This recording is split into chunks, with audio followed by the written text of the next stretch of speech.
Well, yeah, tough film to watch on Sunday. Really, all three phases, some factors that helped us lose that game. I did feel kind of like I felt after the game. I thought Cal played really well and really we got beat. The quarterback executed for them. Defensively, they created some turnovers and stops. Obviously, they created the game-changing play on special teams, so give those guys a credit again. So we got a lot to work on, emphasize, got to get better at. We were back to work for a quick practice yesterday that I thought the energy was solid at. And we're on to the next, just like each week. And in this league, you got to play well and bring your A game to get wins on Saturday. And we're going to have to do the same thing on the road against Colorado, who, they present some problems just like each team does. They got some good players and coaches over there, and we know it'll be a challenge. Start with the running game. In regards to BJ, when he fumbled on the first play, did you feel in any way like that got in his head at all during the game? I know he's frustrated with himself. I think he came back and tried to battle and had a couple good carries.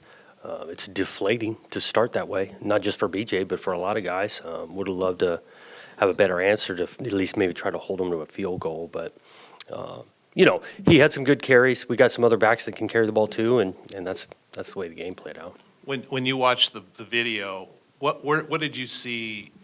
I mean, it's 134 yards isn't terrible, but it's not up to the standard. You guys, what went? I guess what went wrong? I think Cal tackled well out of their secondary in particular. Getting down the line of scrimmage. The creases we've been creating previously weren't quite as wide. Give credit again to Cal coming off the ball. And it's tough to be rushed for every game, and it wasn't there. You looked like Chance ran at least a couple of design runs in the first half, and I don't think he ran any in the second half. Did you see something there, or is that something you guys kind of want to keep exploring? Yeah, I know he pulled the ball on one, which each week on that particular type of play, he's got the opportunity to pull it and take off. We're not shy. If we feel like there's a good matchup for him to directly carry it, we'll do it. But there was no larger emphasis or anything totally different. Jonathan, did you see the kind of response you wanted from the guys since Saturday? And if so, what do you look for when it comes to the attitude of the guys after a loss, whether it be the film sessions or team meetings or practices? What do you kind of look for? Well, you could feel the mood. It's a big group, right? And so you felt the mood of disappointment. We got some guys that were frustrated, which is, I think, a healthy thing. You're trying to win games and you come away with a loss. It shouldn't feel good. I thought the energy and movement at a Sunday practice the day after, getting back at midnight, but we're back to work in the afternoon. I thought that was good. Guys know that we got to recover. We got to get the blood flowing on a Sunday. We got to clean up mistakes, and all that got accomplished. And this is the first time you guys are going back to Boulder since your first conference win. Do you take time to think about that at all? And what do you like the most of the way the program's kind of taken steps forward since one of your first kind of big moments as Beavers head coach? Yeah, definitely enjoyed that win at that time for those guys in that class, and the season where we're having to find a way to win a game like that was great. A lot of things have happened since. I will say I like that stadium, just like each one in the league. There's some cool things, uniqueness about it, but natural grass, tight sideline, they usually have a great crowd. And so we know it's going to be a challenge playing in a tough place and a tough environment.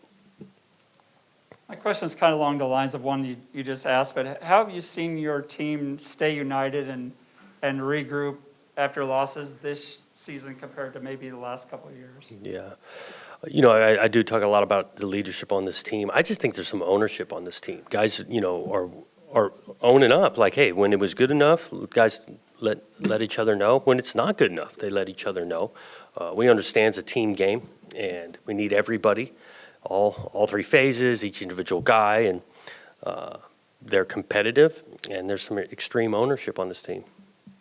And as far as desired improvement defensively, what are maybe some of those focus areas this week? Mm-hmm. Each scheme is going to be a little bit different, but we got to be assignment. You can play great defense 55 snaps and have 10 that are not good, and it's not going to be a good night. Physicality into tackling, especially out of the back end, we can get some guys on the ground better. We've got to find a way to take the ball away. And in this league, people aren't just going to give you the ball. They're not going to just drop it. We got to find ways, though, to change the game and create some takeaways. We've seen now a couple of times, mostly on the road, but I've seen it at home where your guy, this may happen to other teams, will get the ball, whether it's a punt return or a catch or something from the other team. And this week it was the 32.5, 33-yard line, and the official put it back to the 30. What are they saying? This is happening a lot. And it was clear that a Beaver player had the ball at the 32.5 on the exchange of possession, and they put it back to the 30. What do they tell you on that? Haven't had a lot of conversations with them. I haven't taken notice that it happened repeatedly. I look into it. I know those guys, referees, that job's not easy. But we got technology for, I know, instant replay, and this stuff's on TV. It's probably why you know it so obviously. But, yeah, I haven't taken notice of it. You commented after the game the other night about when players have a play to be made, they need to make it. But you also said that as coaches, you need to put them in better positions too.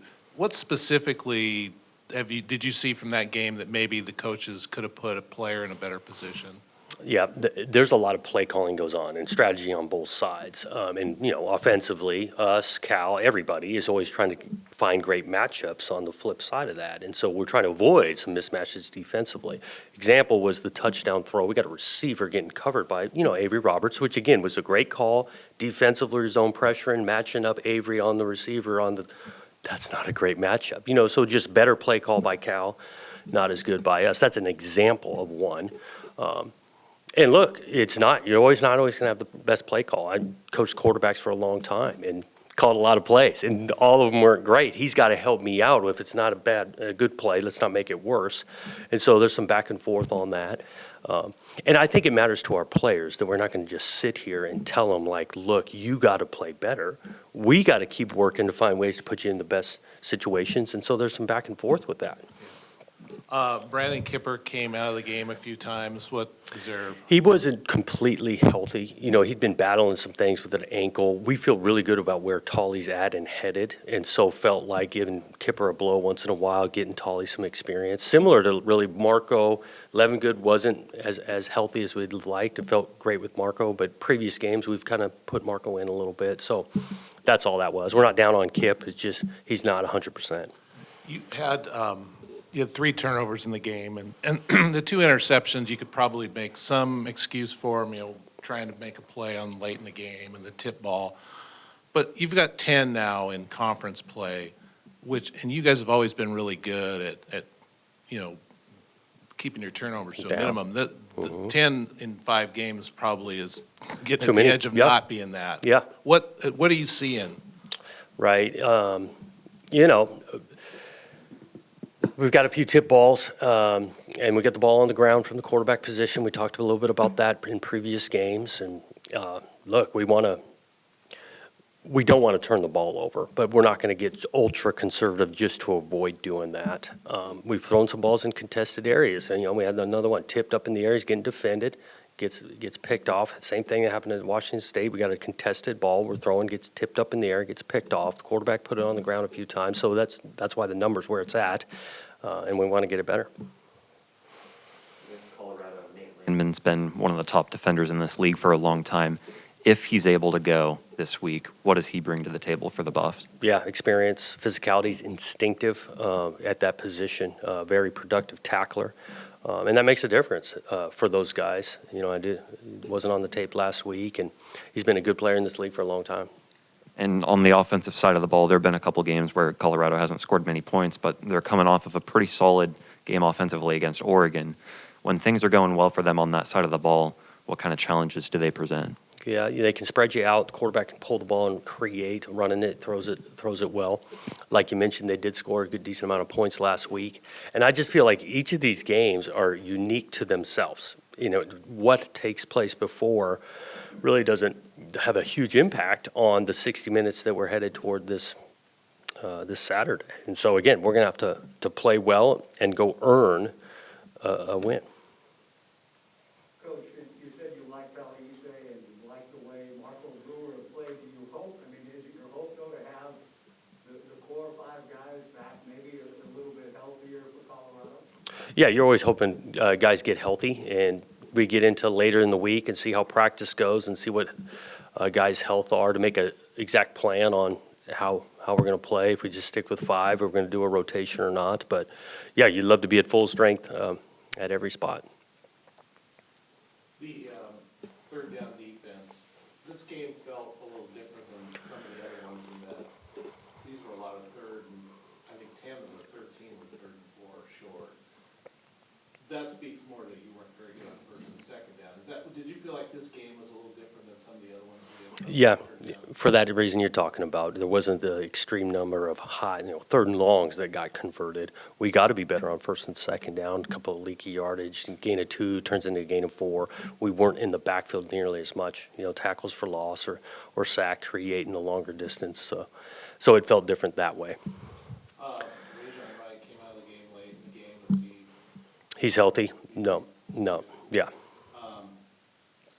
Alton Julian, where did you miss him? He obviously not going to have him the rest of the year, but where do you miss him the most? Well, by him playing, and he's been a good tackler, productive player for us, so we're missing that. But also by the depth of him having to not being there, you're rotating your secondary in different spots. Jaden, when Alton's good to go, he plays nickel the whole time. Katana, I actually thought played pretty well in this game, physicality-wise. So with Alton being out, it changes your rotation a little bit, which, more than halfway through the year, everybody's dealing with something. But we're missing his tackling and missing his ability to be flexible with our rotation.